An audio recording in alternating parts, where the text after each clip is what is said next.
Lectura de El cuento envenenado, escrito por Rosario Ferré. Rosaura vivía en una casa de balcones sombreados por enredaderas tupidas, y se pasaba la vida ocultándose tras ellos para leer libros de cuentos. Rosaura, Rosaura.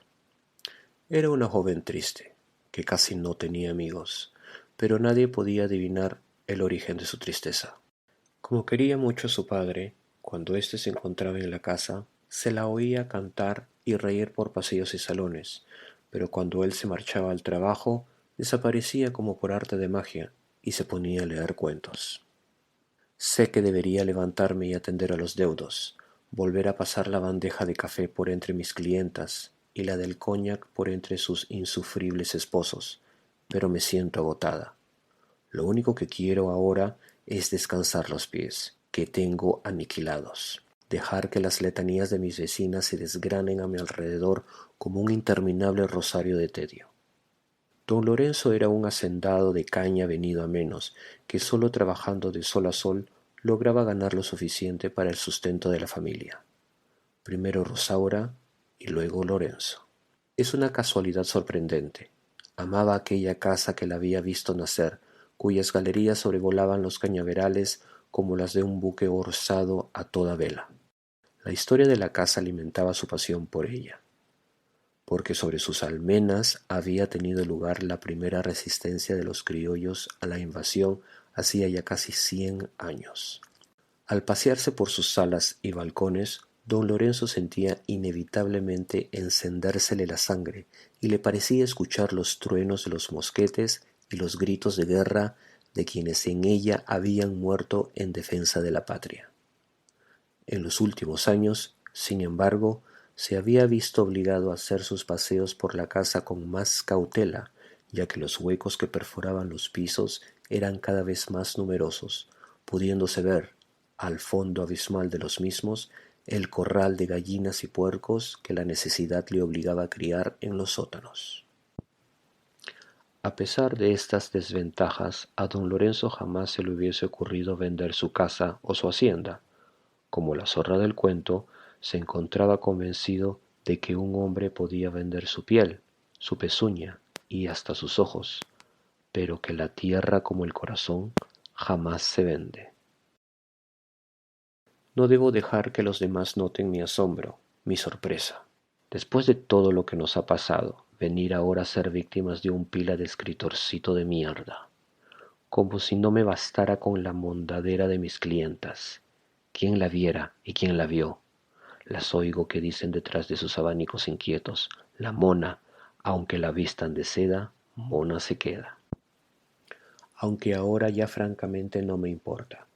Gracias a Lorenzo estoy más allá de sus garras, inmune a sus bájame un poco más el escote, Rosa, apriétame acá otro poco el zipper, Rosita, y todo por la misma gracia y por el mismo precio. Pero no quiero pensar ya más en eso. Al morir su primera mujer, don Lorenzo se sintió tan solo que, dando rienda suelta a su naturaleza enérgica y saludable, echó mano a la salvación más próxima. Como náufrago que, braceando en el vientre tormentoso del mar, tropieza con un costillar de esa misma nave que acaba de hundirse bajo sus pies y se aferra desesperado a ella para mantenerse a flote. Así se asió don Lorenzo a las amplias caderas y aún más pletóricos senos de Rosa, la antigua modista de su mujer. Restituida la convivencia hogareña, la risa de don Lorenzo volvió a retumbar por toda la casa y se esforzaba porque su hija también se sintiera feliz. Como era un hombre culto, amante de las artes y de las letras, no encontraba nada malo en el persistente amor de Rosaura por los libros de cuentos. Aguijoneado sin duda por el remordimiento al recordar cómo la niña se había visto obligada a abandonar sus estudios a causa de sus malos negocios, le regalaba siempre, el día de su cumpleaños, un espléndido ejemplar de ellos. Esto se está poniendo interesante. La manera de contar que tiene el autor me da risa. Parece un firulí almidonado, un empalagoso de pueblo. Yo definitivamente no le simpatizo. Rosa era una mujer práctica, para quien los refinamientos del pasado representaban un capricho imperdonable, y aquella manera de ser la malquistó con Rosaura. En la casa abundaban, como en los libros que leía la joven, las muñecas raídas y exquisitas, los roperos hacinados de rosas de repollo y de capas de terciopelo polvoriento, y los candelabros de cristales quebrados que Rosaura aseguraba haber visto en las noches sostenidos en alto por deambulantes fantasmas. Poniéndose de acuerdo con el quincallero del pueblo, Rosa fue vendiendo una a una aquellas reliquias de la familia, sin sentir el menor resquemor de conciencia por ello. El firulí se equivoca. En primer lugar, hacía tiempo que Lorenzo estaba enamorado de mí. Desde mucho antes de la muerte de su mujer, junto a su lecho de enferma, me desvestía atrevidamente con los ojos, y yo sentía hacia él una mezcla de ternura y compasión. Fue por eso que me casé con él, y de ninguna manera por interés, como se ha insinuado en este relato. En varias ocasiones me negué a sus requerimientos, y, cuando por fin accedí, mi familia lo consideró de plano una locura. Casarme con él, hacerme cargo de las labores domésticas de aquel caserón en ruinas, era una especie de suicidio profesional, ya que la fama de mis creaciones resonaba, desde mucho antes de mi boda, en las boutiques de modas más elegantes y exclusivas del pueblo. En segundo lugar, vender los cachivaches de aquella casa no solo era saludable psicología, sino también económicamente. En mi casa hemos sido siempre pobres, y a orgullo lo tengo. Vengo de una familia de 10 hijos, pero nunca hemos pasado hambre, y el espectáculo de aquella alacena vacía, pintada enteramente de blanco y con un tragaluz en el techo que iluminaba todo su vértigo, le hubiese congelado el tuétano al más valiente. Vendí los tereques de la casa para llenarla, para lograr poner sobre la mesa, a la hora de la cena, el mendrugo de pan de cada día.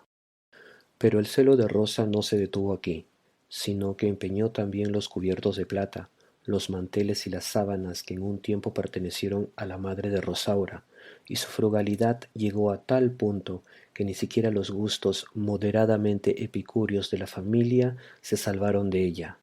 Desterrados para siempre de la mesa quedaron el conejo en pepitoría, el arroz con guinea y las palomas salvajes, asadas hasta su punto más tierno por debajo de las alas. Esta última medida entristeció grandemente a don Lorenzo, que amaba, más que nada en el mundo, luego de a su mujer y a su hija, esos platillos criollos cuyo espectáculo humeante le hacía expandir de buena voluntad los carrillos sobre sus comisuras risueñas. ¿Quién habrá sido capaz de escribir una sarta tal de estupideces y de calumnias? Aunque hay que reconocer que el título le va a las mil maravillas, bien se ve que el papel aguanta todo el veneno que le escupan encima. Las virtudes económicas de Rosa la llevaban a ser candil apagado en la casa, pero fanal encendido en la calle. A mal tiempo, buena cara, y no hay por qué hacerle ver al vecino que la desgracia es una desgracia, decía, cuando se vestía con sus mejores galas para ir a misa y obligaba a don Lorenzo a hacer lo mismo. Abrió un comercio de modistilla en los bajos de la casa, que bautizó ridículamente el Alza de la Bastilla, dizque para atraerse a una clientela más culta, y allí se pasaba las noches enhebrando hilos y sisando telas, invirtiendo todo lo que sacaba de la venta de los objetos de la familia en los vestidos que elaboraba para sus clientas. Acaba de entrar a la sala la esposa del alcalde. La saludaré sin levantarme, con una leve inclinación de cabeza. Lleva puesto uno de mis modelos exclusivos que tuve que rehacer por lo menos 10 veces para tenerla contenta, pero aunque sé que espera que me le acerque y le diga lo bien que le queda, haciéndole mil reverencias, no me da la gana de hacerlo. Estoy cansada de servir de incensario a las esposas de los ricos del pueblo. En un principio les tenía compasión, verlas languidecer como flores asfixiadas tras las galerías de cristales de sus mansiones, sin nada en qué ocupar sus mentes que no fuese el bridge, el mariposear de chisme en chisme y de merienda en merienda, me partía el corazón. El aburrimiento, ese ogro de afelpada garra, había ya ultimado a varias de ellas que habían perecido víctimas de la neurosis y de la depresión. Cuando yo comencé a predicar desde mi modesto taller la salvación por medio de la línea y del color. La belleza es, no me cabe la menor duda, la virtud más sublime, el atributo más divino de las mujeres. La belleza todo lo puede, todo lo cura, todo lo subsana. Con la ayuda de Lorenzo me suscribí a las revistas más elegantes de París, de Nueva York y de Londres, y comencé a publicar en La Gaceta una homilía semanal, en la cual señalaba cuáles eran las últimas tendencias de la moda. Si en el otoño se llevaba el púrpura magenta o el amaranto pastel, si en la primavera el talle se alforzaba o se plisaba, si en el invierno los botones se usaban de carey o de nuez, todo era materia de dogma, artículo apasionado de fe. El taller pronto se volvió una colmena de actividad, tantas eran las órdenes que recibía y tantas las visitas de las damas que venían a consultarme los detalles de sus últimas tenues. El éxito no tardó en hacernos ricos, y todo gracias a la ayuda de Lorenzo, que hizo posible el milagro vendiendo la hacienda y prestándome el capitalito que necesitaba para ampliar mi negocio. Por eso hoy, el día aciago de su sepelio, no tengo que ser fina ni considerada con nadie. Estoy cansada de tanta reverencia y de tanto halago, de tanta dama elegante que necesita ser adulada todo el tiempo para sentirse que existe. Que la esposa del alcalde se alce su propia cola y se huela su propio culo. Prefiero 1000 veces la lectura de este cuento infame a tener que hablarle, a tener que decirle qué bien se ha combinado hoy, qué maravillosamente le sientan su mantilla de bruja, sus zapatos de espátula, su horrible bolso. Don Lorenzo vendió su casa y su finca y se trasladó con su familia a vivir al pueblo. El cambio resultó favorable para Rosaura, recobró el buen color y tenía ahora un sinnúmero de amigas y amigos, con los cuales se paseaba por las alamedas y los parques. Por primera vez en la vida dejó de interesarse por los libros de cuentos y, cuando algunos meses más tarde su padre le regaló el último de ellos, lo dejó olvidado y a medio leer sobre el velador de la sala. A don Lorenzo, por el contrario, se le veía cada vez más triste, zurcido el corazón de pena por la venta de sus cañas. Rosa, en su nuevo local, amplió su negocio y tenía cada vez más parroquianas. El cambio de localidad sin duda la favoreció, ocupando éste ahora por completo los bajos de la casa. Ya no tenía el corral de gallinas y puercos algarabeándole junto a la puerta, y su clientela subió de categoría. Como estas damas, sin embargo, se demoraban en pagar sus deudas y Rosa, por otro lado, no podía resistir la tentación de guardar siempre para sí los vestidos más lujosos, su taller no acababa nunca de levantar cabeza. Fue por aquel entonces que comenzó a martirizar a Lorenzo con lo del testamento. Si mueres en este momento, tendré que trabajar hasta la hora de mi muerte para pagar la deuda, le dijo una noche antes de dormirse, ya que con la mitad de tu dinero no me será posible ni comenzar a hacerlo. Y como don Lorenzo se negara a desheredar a su hija para beneficiarla a ella, comenzó a injuriar y a insultar a Rosaura, acusándola de soñar con vivir siempre del cuento, mientras ella se descarnaba los ojos y los dedos cosiendo y bordando para ellos. Y antes de darle la espalda para extinguir la luz del velador, le dijo que, ya que era a su hija, a quien él más quería en el mundo, a ella no le quedaba más remedio que abandonarlo. Me siento curiosamente insensible, indiferente a lo que estoy leyendo. He comenzado a sentir frío y estoy un poco mareada, pero debe ser la tortura de este velorio interminable. No veo la hora en que saquen el ataúd por la puerta y esta caterva de maledicientes acabe ya de largarse a su casa. Comparados a los chismes de mis clientas, los sainetes de este cuento insólito no son sino alfileretazos vulgares que me rebotan sin que yo lo sienta. Me porté bien con Lorenzo, tengo mi conciencia tranquila. Eso es lo único que importa. Insistí, es cierto, en que nos mudáramos a la capital y todos nos beneficiamos por ello. Insistí, es cierto, en que me dejara a mí el albaceazgo de todos sus bienes, porque me consideré mucho más capacitada que Rosaura, que anda siempre con la cabeza en las nubes, para administrarlos. Pero jamás lo amenacé con abandonarlo. Los asuntos de la familia iban de mal en peor, y la ruina amenazaba cada vez más de cerca a Lorenzo, pero a éste no parecía importarle. Al llegar el día del cumpleaños de su hija le compró, como siempre, su tradicional libro de cuentos. Rosaura, por su parte, decidió cocinarle a su padre aquel día una confitura de guayaba, de las que antes solía confeccionarle su madre. Durante toda la tarde removió sobre el fogón el borbollante líquido color sanguaza, y en varias ocasiones le pareció ver a su madre entrar y salir por pasillos y salones, transportada por el oleaje rosado de aquel perfume que inundaba toda la casa. Aquella noche, don Lorenzo se sentó feliz a la mesa y cenó con más apetito del que había demostrado en mucho tiempo. Terminada la cena, le entregó a Rosaura su libro, encuadernado, como él siempre decía riendo, en cuero de corazón de alce, haciendo caso omiso de los acentos circunflejos que ensombrecían de ira el ceño de su mujer. Padre e hija admiraron juntos el opulento ejemplar, cuyo grueso canto dorado hacía resaltar elegantemente el púrpura de las tapas. Inmóvil sobre su silla, Rosa los observaba en silencio, con una sonrisa álgida escarchándole los labios. Llevaba puesto aquella noche su vestido más lujoso, porque asistiría con don Lorenzo a una cena de gran cubierto en casa del alcalde, y no quería por eso alterarse ni perder la paciencia con Rosaura. Don Lorenzo comenzó entonces a embromar a su mujer y le comentó, intentando sacarla de su ensimismamiento, que los exóticos vestidos de aquellas reinas y grandes damas que aparecían en el libro de Rosaura bien podrían servirle a ella de inspiración para sus modelos.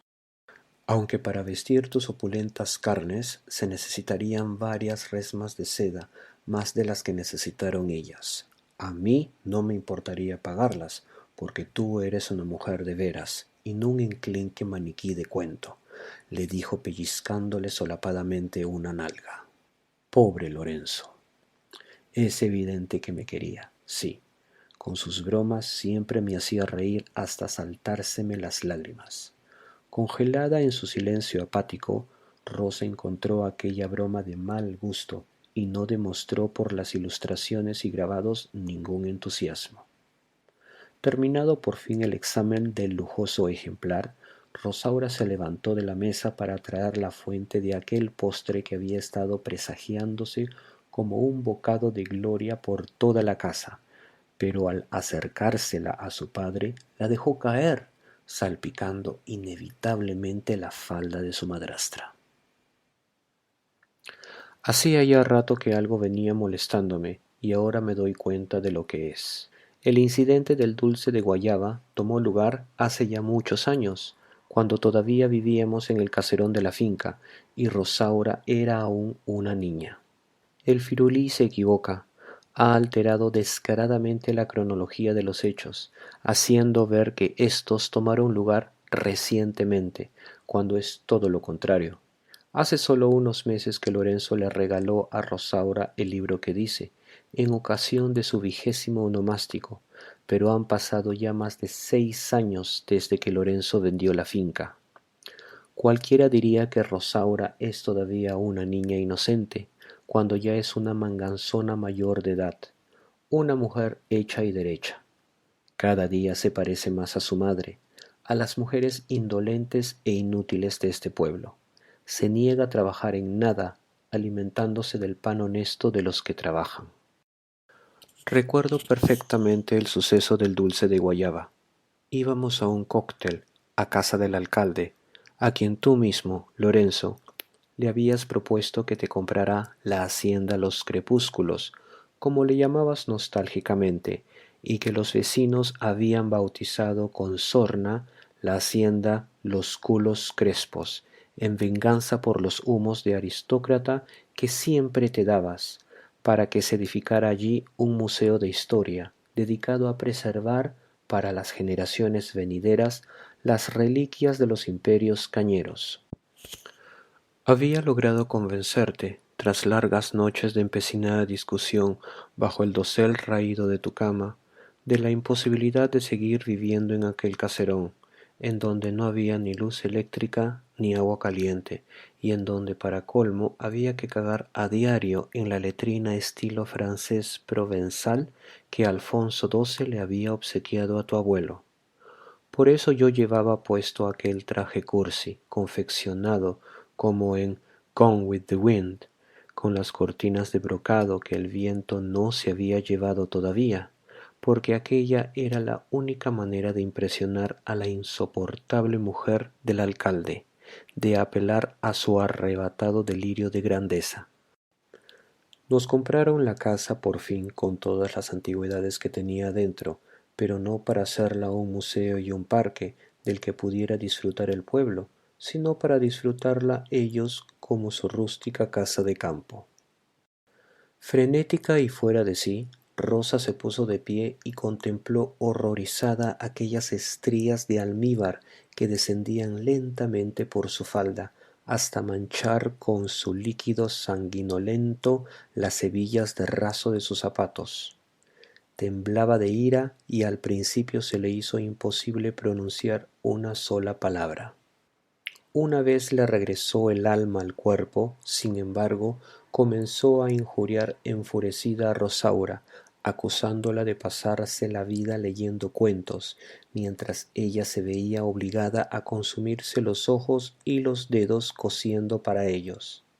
Y la culpa de todo la tenían aquellos malditos libros que don Lorenzo le regalaba, los cuales eran prueba de que a Rosaura se la tenía en mayor estima que a ella en aquella casa, y por lo que había decidido marcharse de su lado para siempre, si éstos no eran de inmediato arrojados al patio, donde ella misma encendería con ellos una enorme fogata. Será el humo de las velas, será el perfume de los mirtos, pero me siento cada vez más mareada. No sé por qué, he comenzado a sudar y las manos me tiemblan. La lectura de este cuento ha comenzado a enconárseme en no sé cuál lugar misterioso del cuerpo. Y no bien terminó de hablar, Rosa palideció mortalmente y, sin que nadie pudiera evitarlo, cayó redonda y sin sentido al suelo.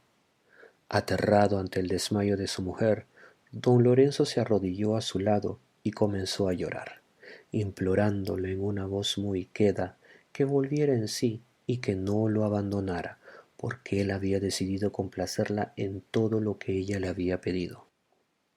Satisfecha con la promesa que había logrado sonsacarle, Rosa abrió los ojos y lo miró risueña, permitiéndole a Rosaura, en prueba de reconciliación, guardar sus libros. Aquella noche Rosaura derramó abundantes lágrimas, hasta que por fin se quedó dormida sobre su almohada, bajo la cual había ocultado el obsequio de su padre. Tuvo entonces un sueño extraño. Soñó que, entre los relatos de aquel libro, había uno que estaría envenenado, porque destruiría de manera fulminante a su primer lector. Su autor, al escribirlo, había tomado la precaución de dejar inscrita en él una señal, una manera definitiva de reconocerlo, pero por más que en su sueño Rosaura se esforzaba en recordar cuál era, se le hacía imposible hacerlo. Cuando por fin despertó, tenía el cuerpo brotado de un sudor helado, pero seguía ignorando aún si aquel cuento obraría su maleficio por medio del olfato, del oído y del tacto. Pocas semanas después de estos sucesos, don Lorenzo murió sereno al fondo de su propia cama, consolado por los cuidados y rezos de su mujer y de su hija. Encontrábase el cuerpo rodeado de flores y cirios, y los deudos y parientes sentados alrededor, llorando y ensalzando las virtudes del muerto, cuando Rosa entró a la habitación. sosteniendo en la mano el último libro de cuentos que don Lorenzo le había regalado a Rosaura y que tanta controversia había causado en una ocasión entre ella y su difunto marido. Saludó a la esposa del alcalde con una imperceptible inclinación de cabeza y se sentó en una silla algo retirada, en pos de un poco de silencio y sosiego. Abriendo el libro al azar sobre su falda, comenzó a hojear lentamente las páginas, admirando sus ilustraciones y pensando que, ahora que era una mujer de medios, bien podía darse el lujo de confeccionarse para sí misma uno de aquellos espléndidos atuendos de reina. Pasó varias páginas sin novedad, hasta que llegó a un relato que le llamó la atención. A diferencia del resto, no tenía ilustración alguna y se encontraba impreso en una extraña tinta de color guayaba. El primer párrafo la sorprendió porque la heroína se llamaba exactamente igual que su hijastra. Mojándose entonces el dedo del corazón con la punta de la lengua, comenzó a separar con interés aquellas páginas que, debido a la espesa tinta, se adherían molestamente unas a otras. Del estupor pasó al asombro, del asombro pasó al pasmo y del pasmo pasó al terror, pero, a pesar del creciente malestar que sentía, la curiosidad no le permitió dejar de leerlas. El relato comenzaba. Rosaura vivía en una casa de balcones sombreados por enredaderas tupidas. Pero Rosa jamás llegó a enterarse de cómo terminaba.